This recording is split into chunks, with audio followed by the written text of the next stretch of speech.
moins 200 V2 plus 100 V3 moins 100 V2 moins V2 est égal à 0. Voilà.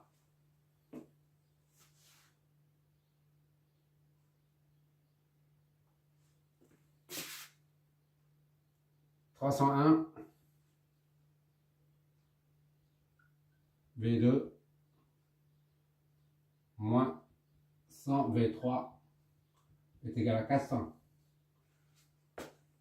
Voilà, c'est 6.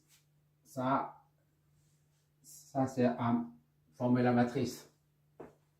On va prendre Y est égal à Y.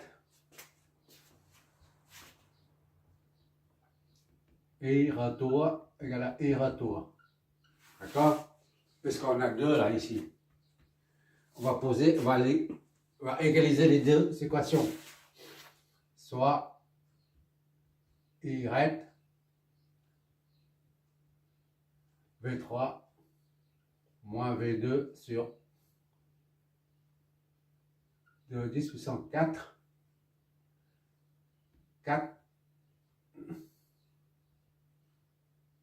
V4 moins V3 sur 50. Voilà.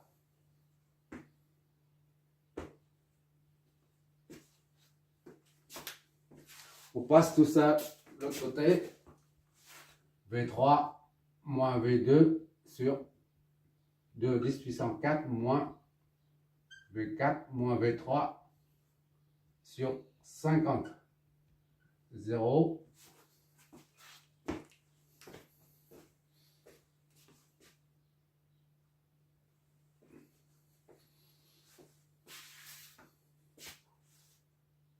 On remplace directement V4 là-dedans. Ça donne V3 moins V2 sur 2 10 puissance 4 moins V4, c'est moins 2 10 puissance 5 V2. D'accord? Moins V3. Tout ça divisé par 50. C'est à 0. Le dénominateur commun est ça. 20 000 divisé par 50, ça donne 400. Donc V3 moins V2 moins 400 moins 2 10 puissance 5 V2 moins V3 est égal à 0.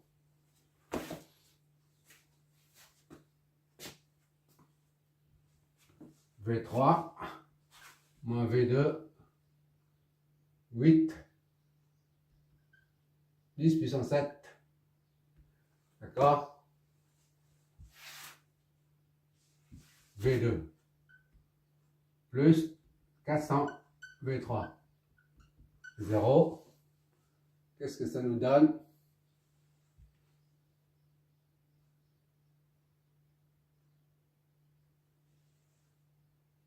« 401.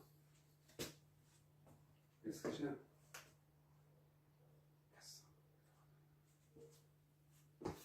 Oui.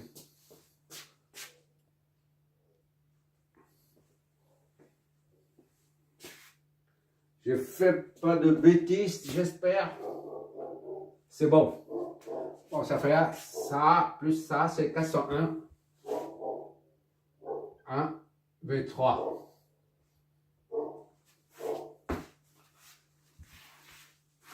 Déjà, on met V2 dans l'ordre. Comme ça. Là. Ça fait ça moins ça donne 7. 9. 9, 9. 9, 9, 9.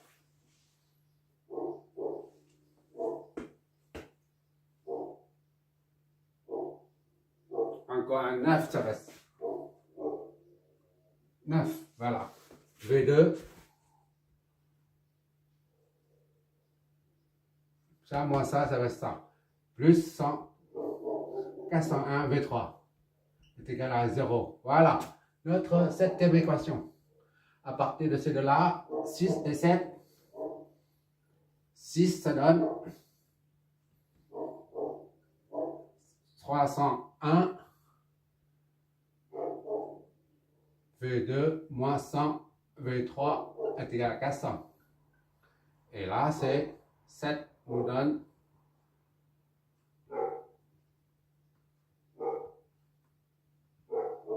V2 plus 401 V3 est égal à 0. Donc, la matrice, c'est 301 moins 100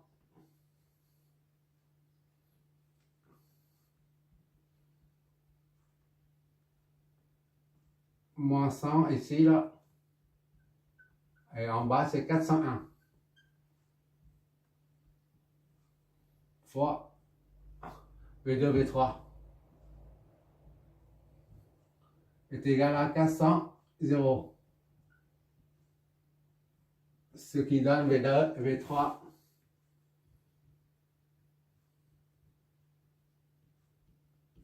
On va faire.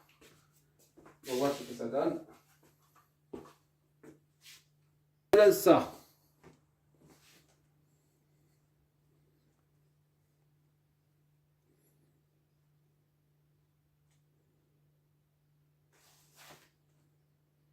Moi, tu vois là, c'est 2, quelque chose, 10 puissance moins 5 et moins 3,99999. Donc, on va mettre ça. 2 V2, V3 est égal à 2,0049 10 puissance moins 5 en volts. Et l'autre, c'est moins 3,9999. Voilà. Volts. 3,9 volts. Je garde tout ça pour pouvoir comparer avec le deuxième cas où on utilisera l'AOP idéal. Ça pour voir la différence.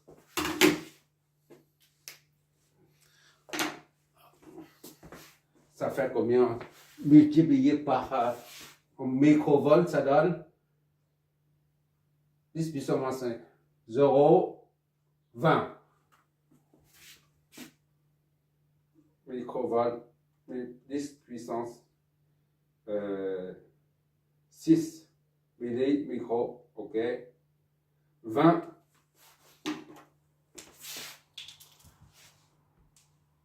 20,049 0,49 microvolts. Microvolts. Multiplié par 10 puissance 6. Hélas, il y a tel quel. Ça, on garde tel quel parce que ce sont des volts.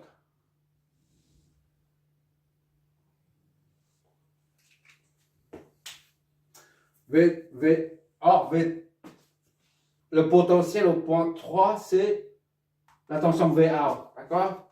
Ainsi, VA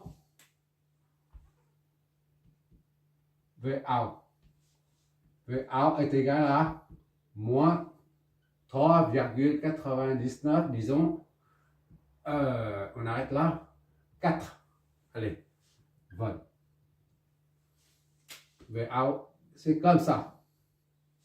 Bon, on en profite, puisque dans le premier exercice, on a calculé aussi la tension de sortie, mais on n'a pas encore calculé les courants. On en profite, cet exo, pour en déduire les courants. Bon, les courants IRS, par exemple. 1, ça donne IRS est égal à 2 moins V2. 2 moins V2, c'est 20,049 10 puissance moins 6 volts divisé par 10 puissance 4 ça nous donne IRS est égal à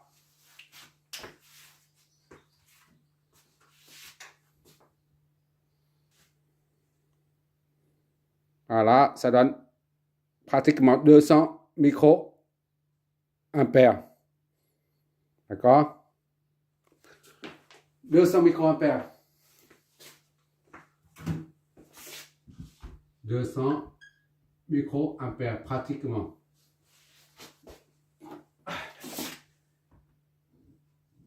C'est très petit, mais ce n'est pas encore des picots. Si ça descend à des picoampères, c'est-à-dire des 10 puissant 12, moins 12. Alors là, c'est comme si ça n'existe pas.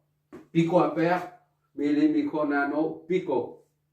Nano, ça va encore, mais quand il s'agit de picoampères, c'est comme si ça n'existe pas. Le courant est nul. Maintenant, IZI. De IZI est égal à V2 sur 2 10 puissance 6. V2, c'est toujours ça.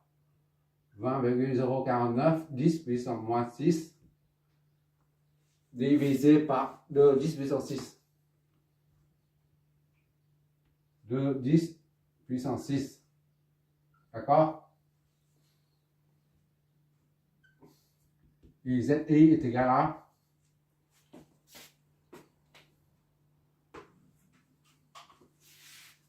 on va multiplier après par 10 puissance 6 pour donner des milli ou des micros.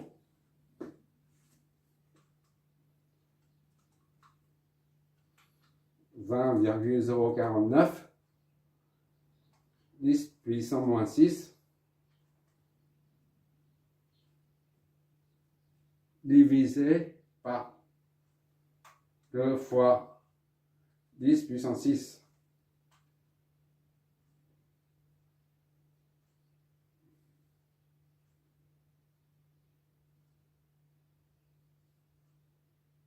Non, c'est 20. V2, c'est 20, 0,49 va diviser par ça. 22 puissance 6.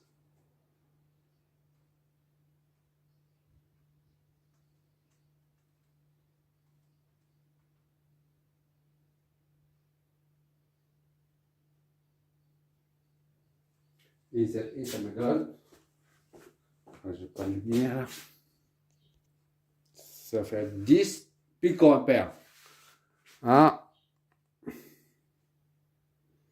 Multiplié par 10 puissance 12 pour donner, pour avoir les picoampères. Donc 10, c'est comme si c'est nul. 10,02 picoampères. Donc, on considère que c'est 0. D'accord? Quand ce sont des picoampères, c'est nul. On considère picoampères, c'est 1 sur 1000 milliards. 1000 milliards, donc c'est pratiquement 0. Qu'est-ce qu'il nous reste? Et il reste, on l'a, il ne reste que I retour. Et retour, c'est V3 moins V2 sur 3. Et Y est égal à V3 moins V2. V3, c'est ça.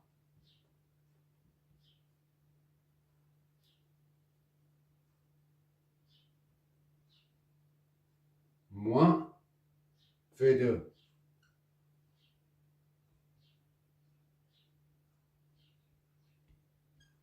Tout divisé par 2, 10 puissance 4. Qu'est-ce que ça nous donne? Moins 199,99 microampères. D'accord? Le microampères. Ça donne, c'est pratiquement comme en haut. 200. Et ret est égal à 200. Moins, on a moins 200 microampères. Donc, il faut changer le sens, il faut inverser le sens de I-retour. I-retour va dans cette direction-là. I-ret est négatif. Il va entrer dedans.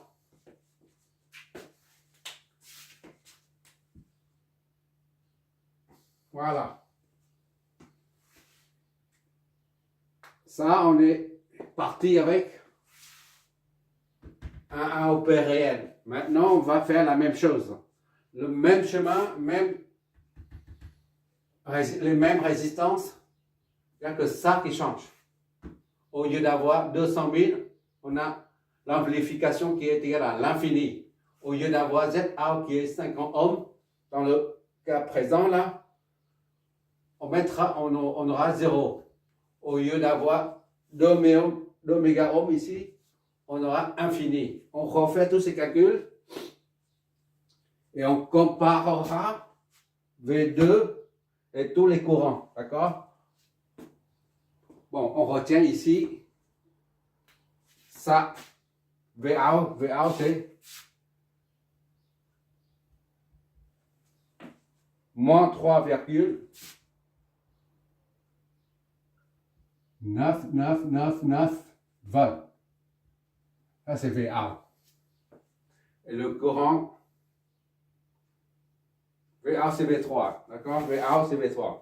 Les courants IRS et IRET c'est même intensité. IRS est égal à I RET est égal à 200 microampères. On ne tient pas compte de ici. Et IZI est nul. 0. Voilà, c'est ce qu'on retient de cet exercice d'application. Maintenant, on refait avec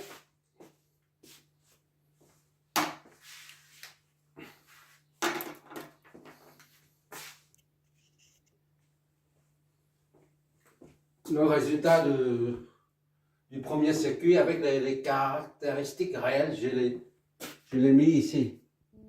Maintenant, AOP réel. Maintenant, on va attaquer avec AOP idéal.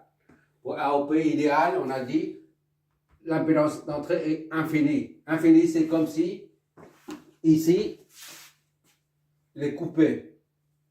Z est infini. D'accord?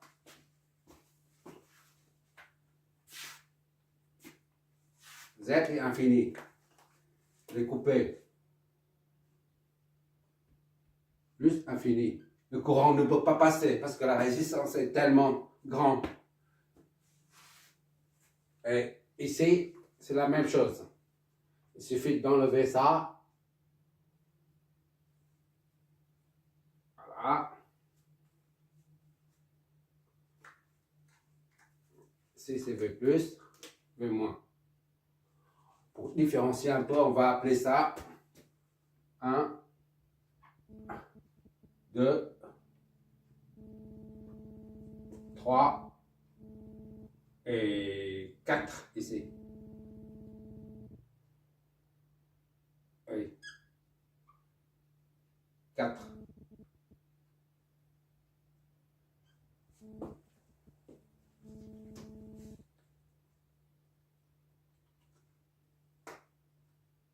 Et l'impédance de sortie est nulle. ZA est nul. On va enlever ça. C'est comme s'il y a un seul fil conducteur. Il n'y a rien d'autre.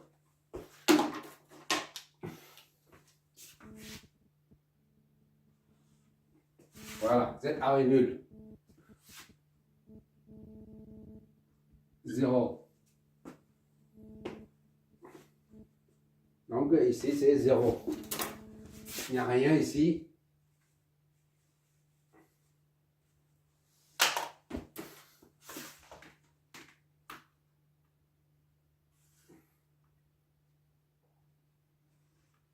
Voilà. 0. Et là, c'est infini. A est l'infini. On ne tient pas compte de ça, hein, parce que infini, on amplifie. Ça ne veut rien dire, en fait. Bon, qu'est-ce qu'on va faire? Oula.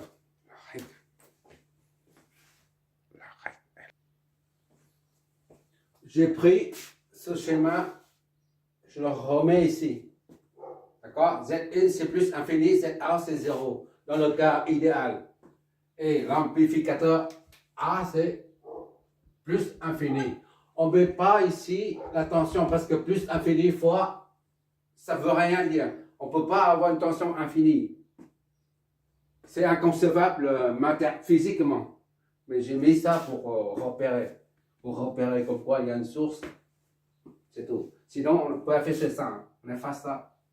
On garde seulement ça. Bon, maintenant, on a le schéma là. Il faut flécher le courant. On suppose qu'il y a un courant qui sort ici. Disons IS. Pour différencier du premier cas de figure. Au lieu d'appeler IRS, on a IS tout court. IS arrive jusque là. IS. Et là, comme c'est la résistance, l'impédance est infinie, l'impédance d'entrée est l'infini, c'est comme si ouvert ici. Donc le courant ne peut pas passer. IS continue son chemin jusque là, IS. Et enfin il arrive jusque là, IS. C'est ouvert, il ne peut pas passer par là, donc il passe par là, IS. D'accord?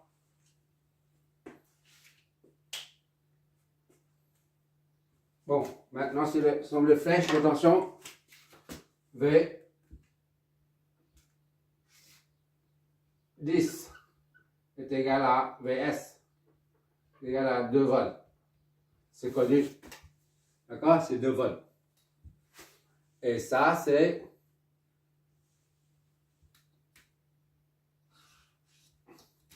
V12. 1, 2. Ça, c'est V. Tension. V2, 3. Et VA, on a ici. Bon, ce sera tout. Ça, c'est plus infini. On ne met pas plus infini, hein, mais on sait. Hein. Bon, on va calculer tout ça. On prend V10 est égal à V1 moins V0 est égal à Vs est égal à 2 volts. Donc, V1 moins 0 est égal à 2, soit V1 est égal à 2 volts.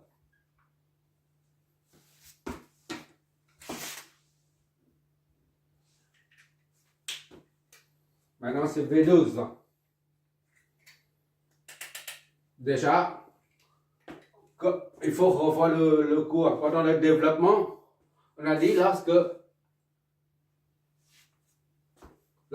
le cas, je répète ici, A ou P idéal signifie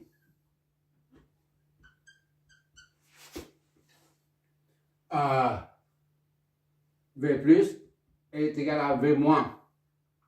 D'accord? Quand A tend vers l'infini. D'accord? Il faut regarder la formule. Le développement, deuxième vidéo. Précisément, c'est dans la deuxième vidéo, tu verras ça. Donc, A, V plus est égal à V4. D'accord? V plus ici V4, donc V plus V4 est égal à 0. C'est la deuxième. V plus, là, V4, 0 volts. Et V moins est égal à V plus.